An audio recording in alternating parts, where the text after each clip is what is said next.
Suruchi, his stepmother, became very envious of the child. My dear child,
Once there was a king named Maharaj.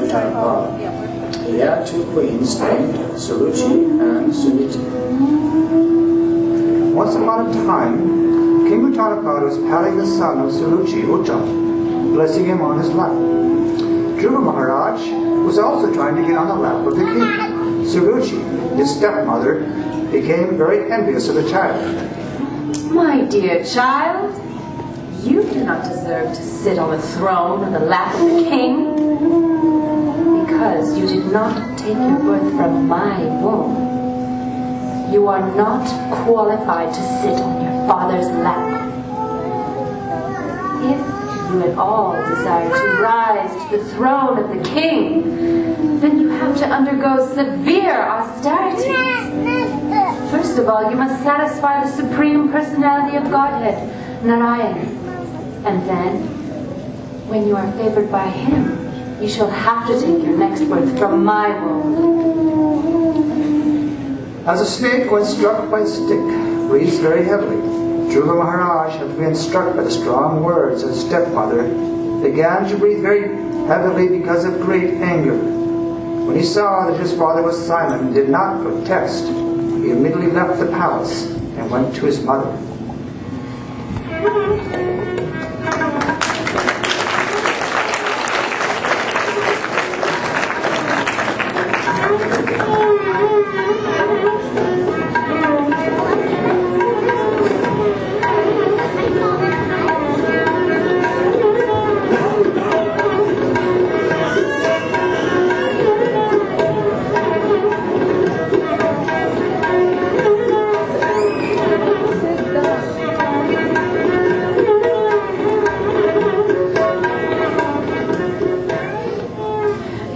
Son, don't wish for anything inauspicious for others.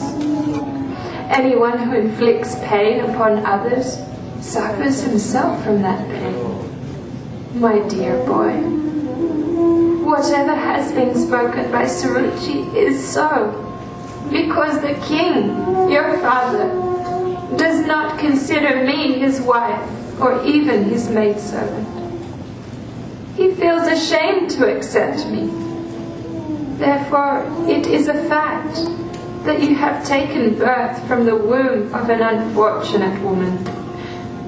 Whatever has been spoken by Suruchi, your stepmother, although very harsh to hear, is factual.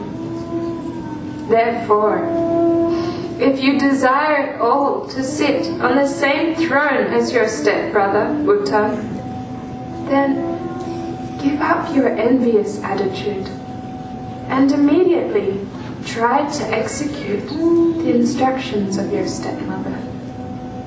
Without further delay, you must engage yourself in worshipping the lotus feet of the Supreme Personality of Godhead. He is so great that simply by worshipping his lotus feet, your great-grandfather, Lord Brahma acquired the necessary qualifications to create this universe. My dear boy, you should take shelter of the Supreme Lord also, who is very kind to his devotees. As far as I am concerned, I do not find anyone who can mitigate your distress but the Supreme Personality of Godhead, whose eyes are like lotus petals. Therefore, after deliberate consideration, and with intelligence and fixed determination, he left his father's house.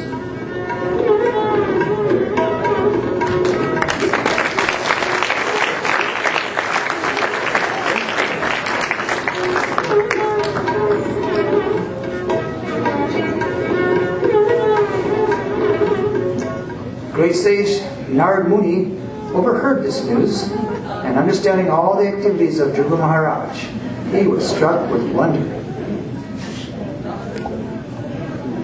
My dear boy, you are only a little boy whose attachment is to sports and other frivolities.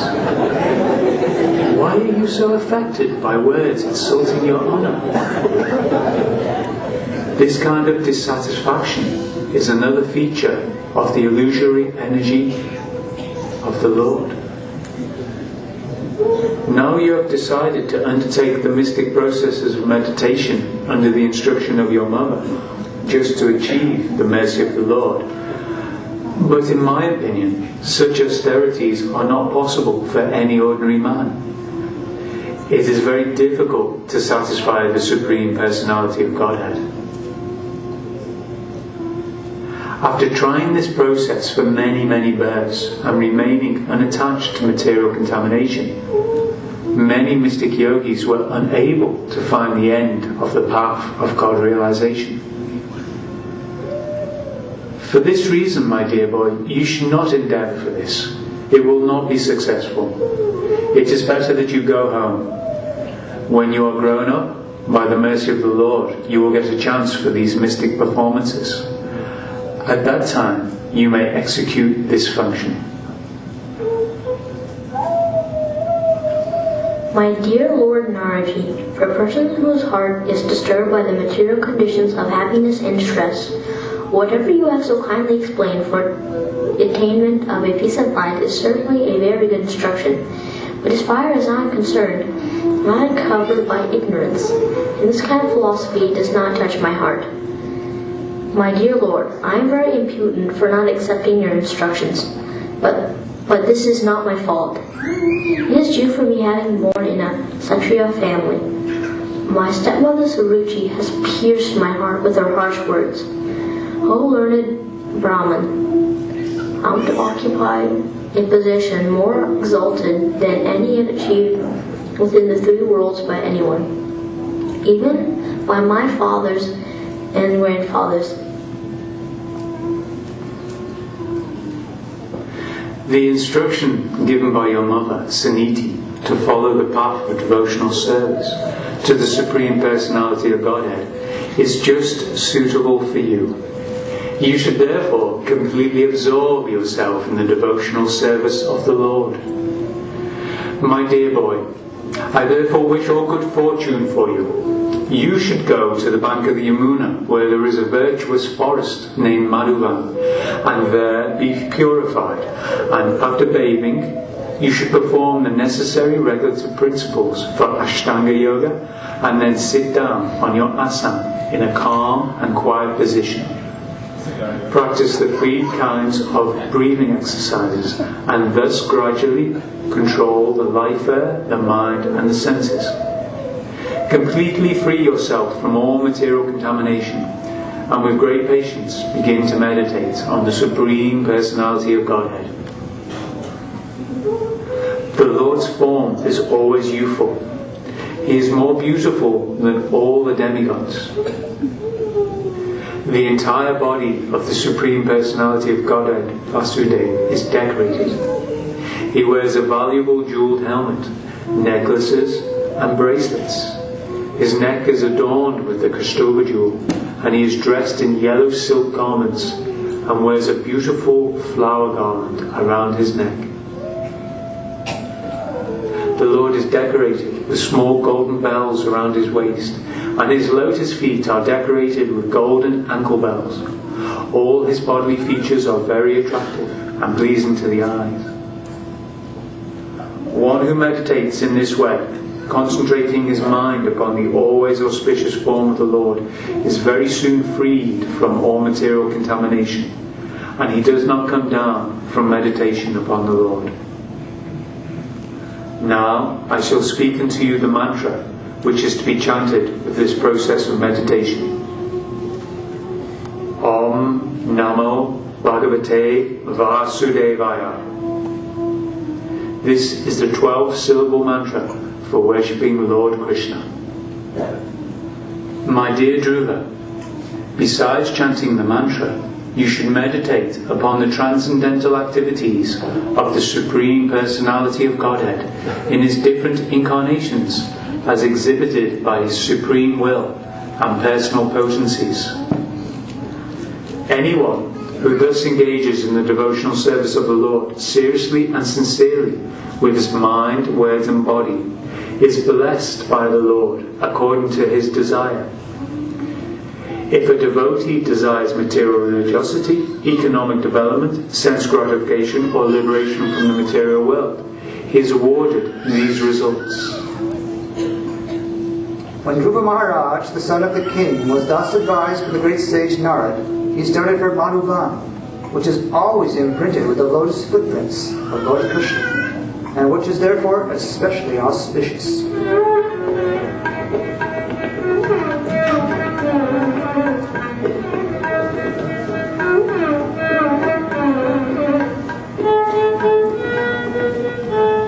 Elsewhere, Dhruva Maharaj, having arrived at Madhuvan, took his bath in the river Jamuna, and observing fasting in the night with great care and attention. Then after that, as advised by the sage Narad Muni, he engaged himself in worshipping the Supreme Lord. For the first month, Dhruva Maharaj ate only fruits and berries on every third day, only to keep his body and soul together. In the second month, Dhruva Maharaj ate only every 6 days, and for his eatables, he took dry grass and leaves. In the third month, he drank water only every 9 days. Thus he remained completely in trance and worshipped the Supreme Lord Vishnu, who was adored by selected verses. In the fourth month, Dhruva Maharaj became a complete master of the breathing exercise, and thus he inhaled air only every 12th day. By the 5th month, Dhruva Maharaj, the son of the king, had controlled his breathing so perfectly that he was able to stand on only one leg, just as a column stands, without motion, and concentrate his mind fully on the Parabrahman. When Dhruva Maharaj had thus captured the Supreme Lord, who was the refuge of the total material creation, and who was the master of all living entities, then the 3 worlds began to tremble. As Dhruva Maharaj, the king's son, kept himself steadily standing on one leg, the pressure of his big toe pushed down half the earth, just as an elephant being carried on a boat rocks the boat left and right with every step. When Dhruva Maharaj became practically one in heaviness with Lord Vishnu, the total consciousness, due to his fully concentrating and closing all the holes of his body, the total universal breathing became choked up, and all the great demigods in all the planetary systems felt suffocated and took shelter of the Supreme Personality of Godhead.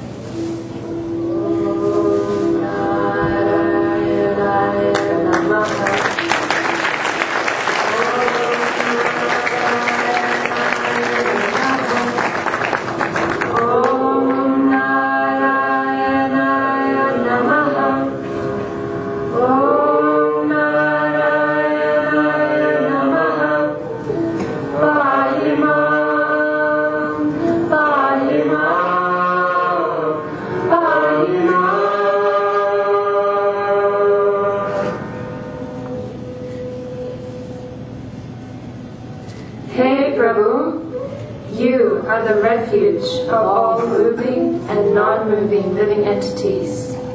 We feel all living entities to be suffocating, their breathing processes choked up. We have never experienced such a thing. Since you are the ultimate shelter of all surrendered souls, we have therefore approached you. Please save us from this danger. My dear demigods, do not be perturbed by this. It is due to the severe austerity and full determination of the son of King Uttanapad, who is now fully absorbed in thought of me. He has obstructed the universal breathing process. You can safely return to your respective homes. I shall stop this boy in his severe acts of austerities, and you will be saved from this situation. When the demigods were thus reassured by the personality of Godhead, they returned to the heavenly planets.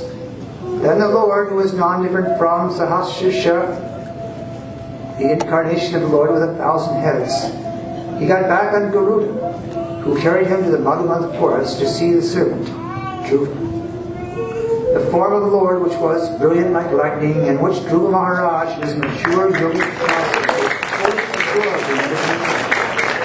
all of a sudden disappeared. Thus Dhruva was perturbed, and his meditation broke. But as soon as he opened his eyes, he saw before him the form of the Supreme Personality of Godhead, just as he had been seeing in his own heart. Dhruva Maharaj, in ecstasy, looked upon the Lord as if he were drinking the Lord with his eyes, kissing the lotus feet of the Lord with his mouth, and embracing the Lord with his arms. Although Dhruva Maharaj was a small boy, he wanted to offer prayers to the Supreme Lord in a suitable language. But because he was inexperienced, he could not adjust himself immediately. The Supreme Lord, being situated in everyone's heart, could understand Dhruva Maharaj's awkward position. Out of his causeless mercy, he touched his conch shell to the forehead of Dhruva Maharaj. At that time, Dhruva Maharaj became perfectly aware of the Vedic conclusion and understood the absolute truth and his relationship with all living entities. My dear Lord, you are all-powerful. After entering within me, you have enlivened all my sleeping senses. My hands, legs, ears, touch sensation, life force, and especially my power of speech. Let me offer my respectful obeisances unto you. My Lord, you are the Supreme One, but by your different energies, you will appear differently in the spiritual and material worlds. You create the total energy of the material world by your external potency. After creation, you have entered within the material world as Supersoul. O unlimited Lord, kindly bless me so that I may associate with great devotees who engage in your transcendental loving service constantly. My Lord, O Supreme Lord, you are the supreme personified form of all benediction. Therefore, for one who abides in your devotional service with no other desire, worshipping your lotus feet is better than becoming king and lording it over a kingdom. My dear Dhruva, son of the king, you have executed pious vows, and I also know the desire within your heart. Although your desire is very ambitious and very difficult to fulfill, I shall favor you with its fulfillment. All good fortune unto you. I shall award you the glowing planet known as the pole star. No one has ever ruled this planet, which continues to exist even after the dissolution of all others. All the luminaries in the sky circumambulate this planet, just as bulls tread around a central pole for the purpose of crushing grains. After your father goes to the forest and awards you the rule of his kingdom, you will rule continuously the entire world for 36,000 years. You will never become old. My dear Dhruva, after your material life in this body, you will go to my planet, which has always offered obeisances by the residents of all other planetary systems. And having gone there, you will never again have to come back to this material world. After being worshipped and honored by the boy, and after offering him his abode, Lord Vishnu on the back of Garuda returned to his abode as Dhruva Maharaj looked on. Despite everything, his desire resulted in his determination by worshipping the lotus feet of the Lord. Dhruva Maharaj was not very pleased, and thus he returned to his home. Alas, just look at me. I'm so unfortunate. I approached the lotus feet of the Supreme Personality of Godhead, can admittedly cut the chain of the repetition of birth and death, but still, out of my foolishness, I pray for things that are perishable. Because of my state of complete foolishness, although the Lord offered me His personal service, I wanted material fame and prosperity. My case is just like that of a poor man who, when he satisfied a great emperor who wanted to give him anything he might ask, out of ignorance, asked only for a few broken grains of husked rice.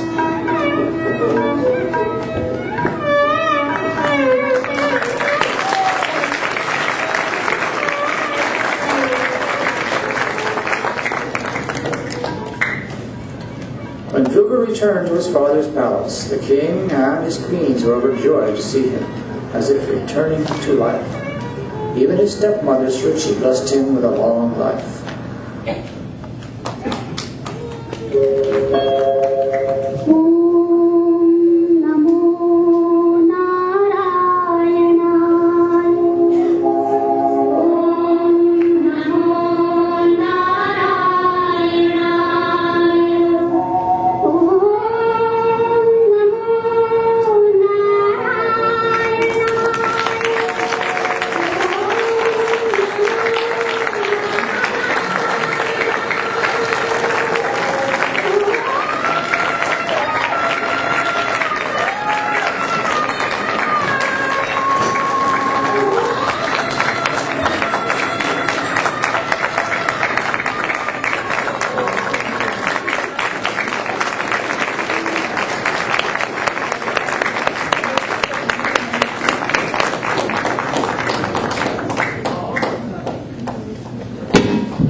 The part of Dhruva, very, very excellent.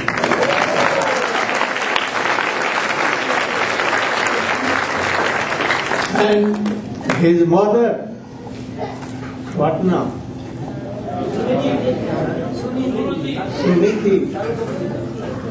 Oh, see, her role is appreciable. And now Rishi, good play. After King Uttanpad and his wife, and other two also, and this boy.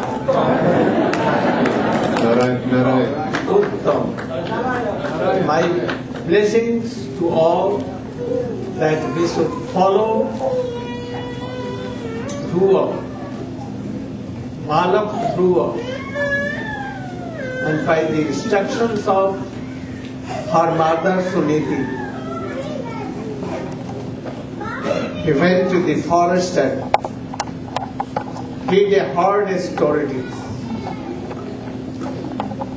And then Narayan came and gave the bone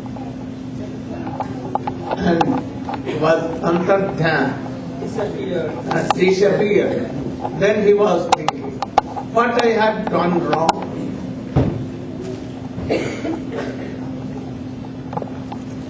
I received the darshan of Narayan like Chintamani,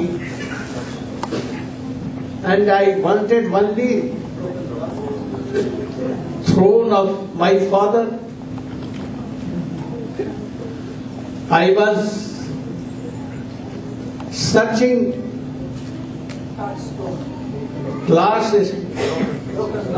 broken glass. But Chintamani came, that is Narayan Darshan came. I wanted only kingdom, not liberation and to serve Narayan in Vaikuntha Dham. So he was lamenting.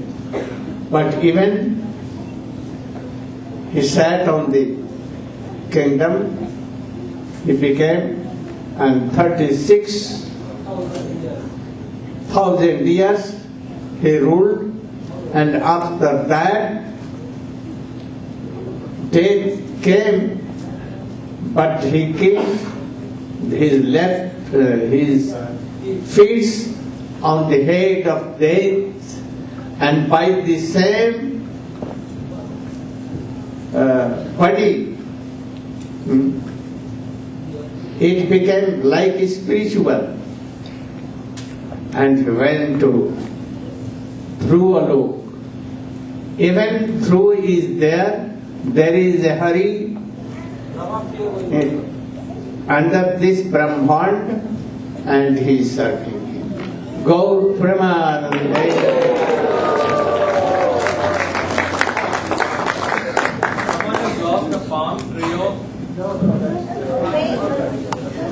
Hare Krishna, Krishna Krishna, Hare Hare, Hare Krishna.